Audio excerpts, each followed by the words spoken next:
Welcome to Decoding Learning Differences with Kimberlyn Lavelle.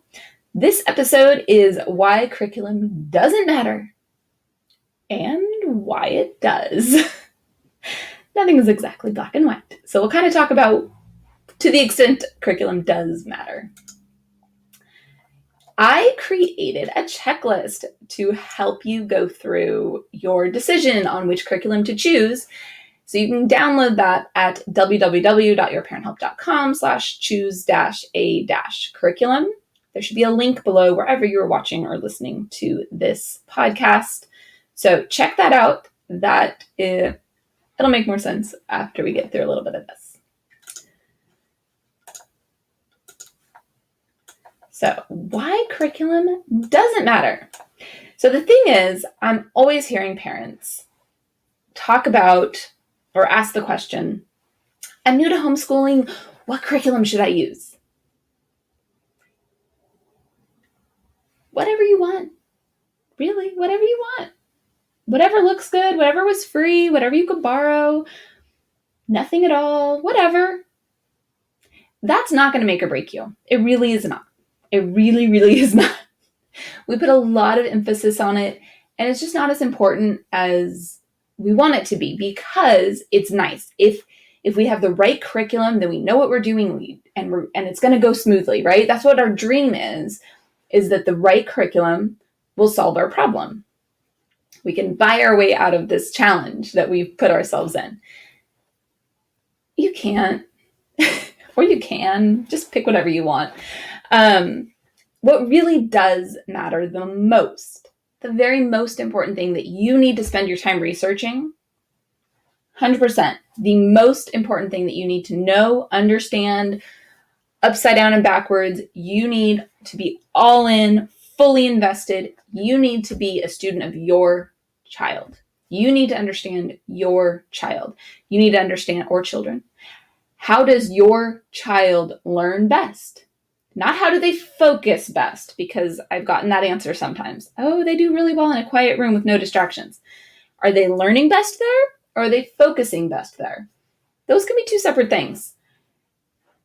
They might actually learn best running around in the backyard, screaming their head off. They might be learning a 10. So really think through, how does my child learn best? And when needed, how does my child focus best? How does my child do their reading comprehension best? How does my child practice the skill of reading best? How does my child learn math concepts best?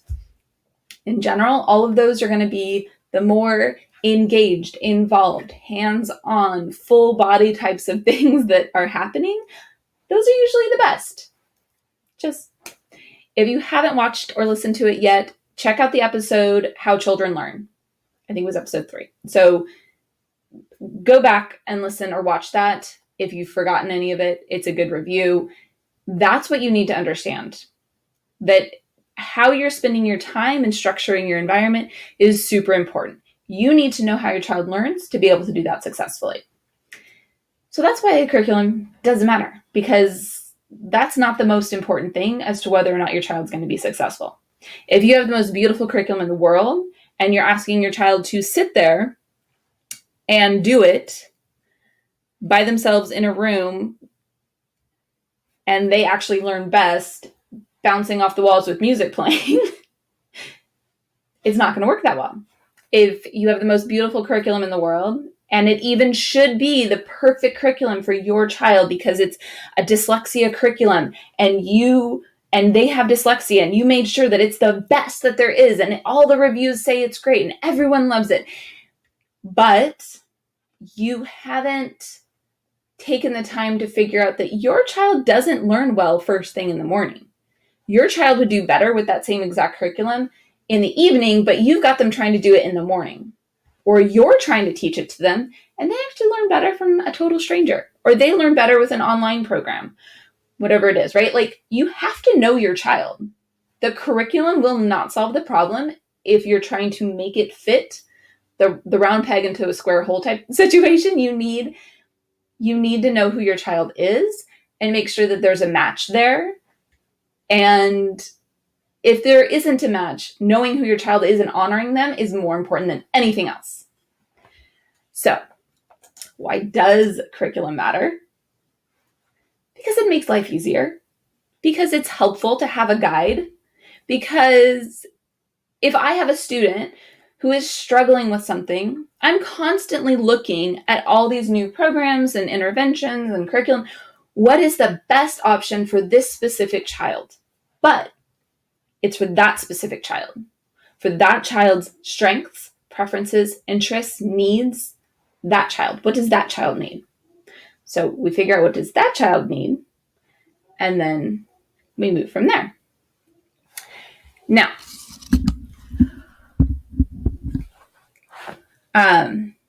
so it makes it easier. I like having a structure. I like having, even I've got one sitting here, so I'm going to grab it. This is is for dyslexia, which is always on my mind. The Barton is super great for dyslexia, but again, for your kid, I don't know.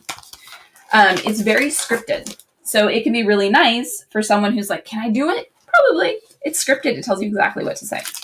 Not that I don't adjust things myself, but I mostly follow the script-ish.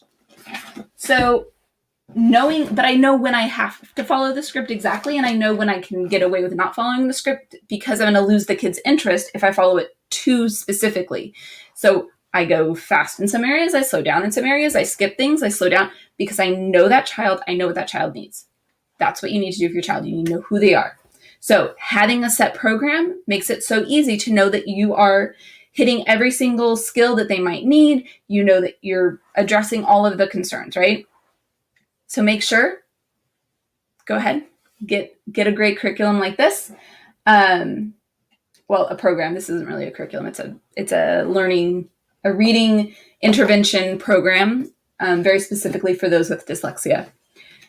Although it wouldn't hurt others.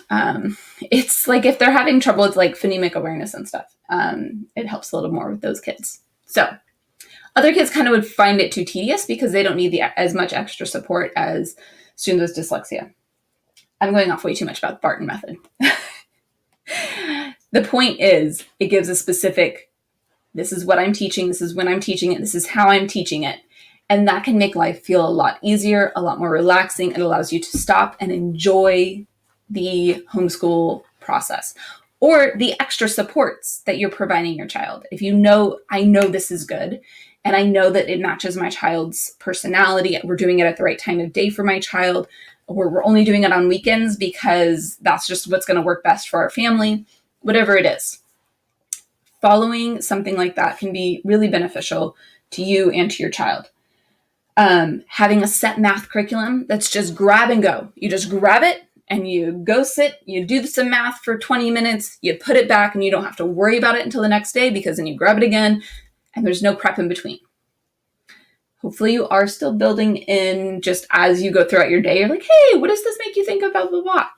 Kind of building in some math, some spiral review or whatever, just into your day. That's my ideal. But if that doesn't work for you, then having a curriculum that does automatically provide that or triggers you to like think about that is helpful. So curriculum can matter, but it needs to match who your child is, who you are, and how you want to teach them. So I did create that checklist, which is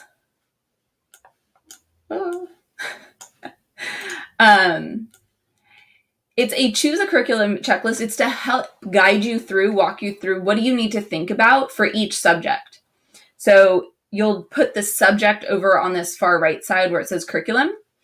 And then you're going to go through each of those questions and decide what's best for you specifically, your child specifically. So there's a link to grab that checklist.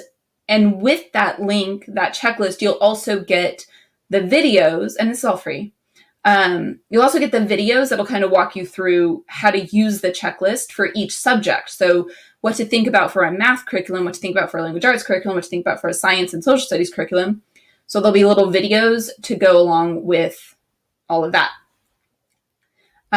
So check out that that checklist if it's something that you're interested in. If you've already decided, I don't need curriculum, I'm unschooling and I've got this and I know what I'm doing, then power to you. I love it. Whatever you are doing, as long as you are keeping in mind what's best for your child, it's perfect. Absolutely perfect. So let me know how it goes, what you think, if there's any specific things that you wish I was covering on this podcast.